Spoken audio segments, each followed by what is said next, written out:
Boa noite, amigos. O Campeonato Brasileiro deu uma mexida boa, né, no topo da tabela agora à noite, não de alteração de posições em si, mas de alcance.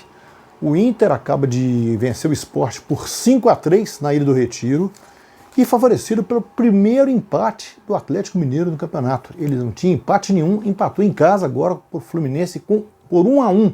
Com esse resultado, os dois se igualam em 31 pontos. O Inter alcança o Atlético. Só que ele tem um jogo a mais, razão pela qual o líder ainda é o Atlético, que tem uma vitória a mais também.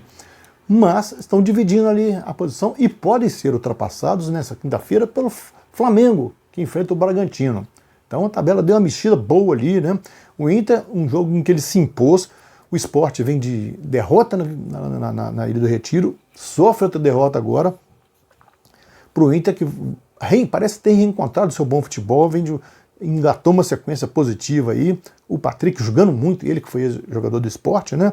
Ele abriu o marcador aos 33 minutos do primeiro tempo, o Adrielson Contra ampliou aos 39, aos 41 o Marquinhos diminuiu para o Sport, mas logo aos 7 do segundo o Rodrigo Moledo de cabeça colocou o Inter novamente numa larga vantagem, o Leandro Bárcia numa jogada de tabelinha descontou aos 10, mas aos 30 o Patrick fez 4-2, num contra-ataque aos 35 o garoto Yuri Alberto, que é do Santos, está emprestado, fez 5-2 e o Mikael fez o gol final ali, 5-3, diminuindo para o Sport.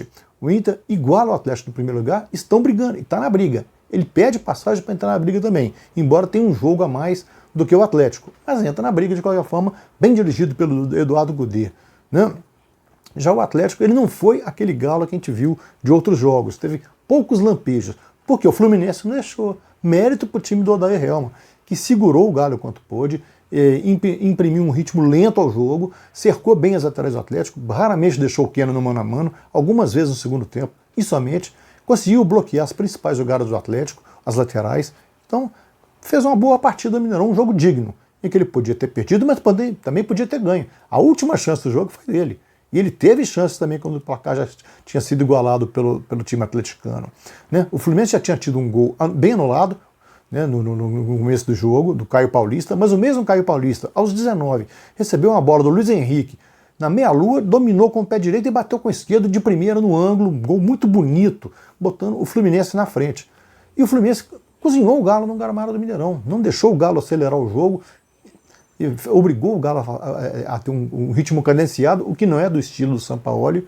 Então o Atlético teve que conversar muito no vestiário, o Marrone entrou no intervalo no lugar do garoto Sávio, mas aos 6 minutos, na jogada de boa combinação de passe, o Arana, que tem sido uma das armas do Galo, aos 6 minutos empatou o jogo, parecia que o Atlético ia para cima, porque ele disparou, fez uma blitz logo na sequência, o Muriel defendendo, a bola batendo aqui, batendo na zaga, mas o Fluminense se acalmou, mesmo sem o Nenê, muito bem conduzido pelo Caio Paulista, pelo Hudson ditando o ritmo no meio de campo. O Hudson errou alguns passes no ataque ali, mas ele deu tranquilidade aos companheiros. No final, o Odair ainda colocou o Ganso para segurar mais o jogo. O Atlético tentava, mas o Fluminense também tentava.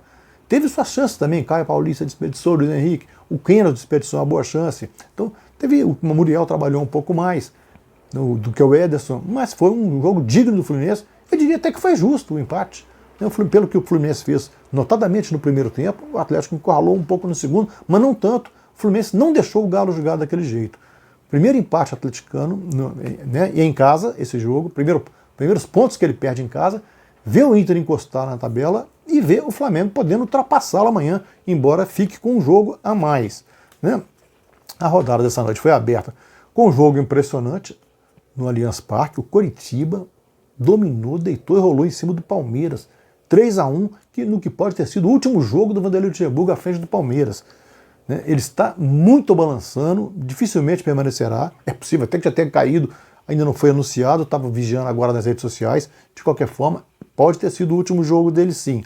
Logo aos 8 minutos, o Robson, muito bom jogador esse Robson, fez 1-0 para o Coritiba. Aos 24, o mesmo Robson ampliou.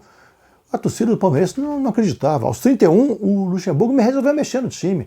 Mexeu logo 2 posições, tirou o Zé Rafael, que saiu com a cara, saiu muito furioso para a entrada do Ramírez. Aí o Lucas Esteves pediu para sair, que estava machucado. O Gustavo Scarpa foi para a lateral. Entrou o William, Bigode. Né? O Palmeiras tentou de qualquer jeito. Conseguiu descontar os 38 com o Gabriel Verón, uma boa combinação do ataque. Mas no segundo tempo, o Coritiba se tranquilizou, não deixou o Palmeiras se impor, o Palmeiras muito no desespero, pingando bola. As substituições do Luxemburgo deixaram um time com 2 volantes e 4 atacantes, faltou o homem de ligação, aquele tanto de meia que o Palmeiras tem.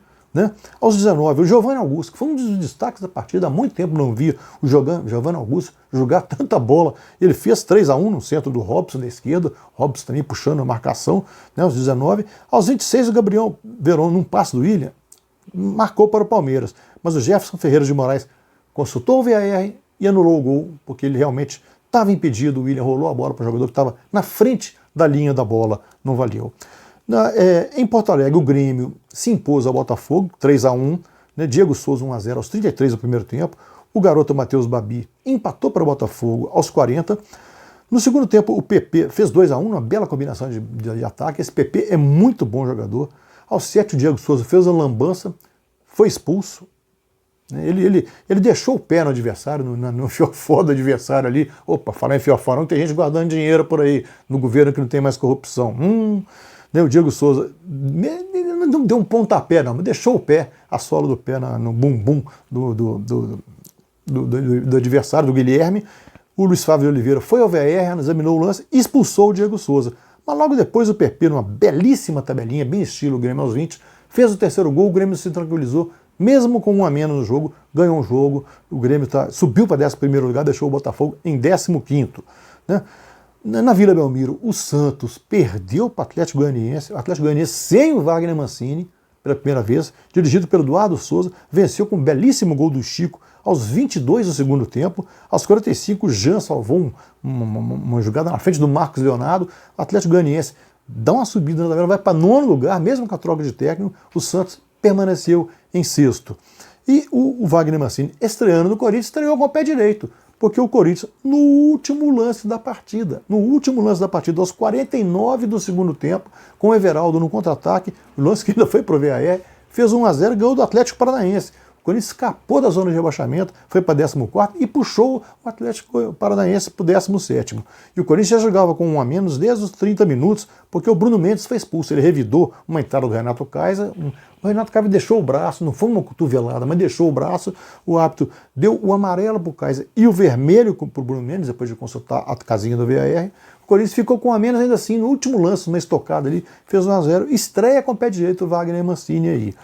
Esta é a rodada em que os visitantes levaram nítida vantagem. O Corinthians venceu fora, Atlético Goianiense venceu fora, o Coritiba venceu fora, o Fluminense conseguiu segurar o Atlético fora, o Inter venceu fora, só o Grêmio venceu em casa. O único time que venceu em casa foi o Grêmio. Vamos aguardar agora os jogos de quinta-feira. A briga pela ponta tá boa, porque o Inter embola com o Atlético ali e o Flamengo pode passar os 2 amanhã, ainda que com jogo a mais. Mas vai ter uma briga nesses 3 aí. Eu tinha deixado muito o Flamengo e Atlético um contra o outro. O Inter, que também tem técnico estrangeiro como esses dois, entra nessa briga pela ponta, que isso é muito bom para o campeonato. É isso aí, meus amigos. Um abraço, até a próxima.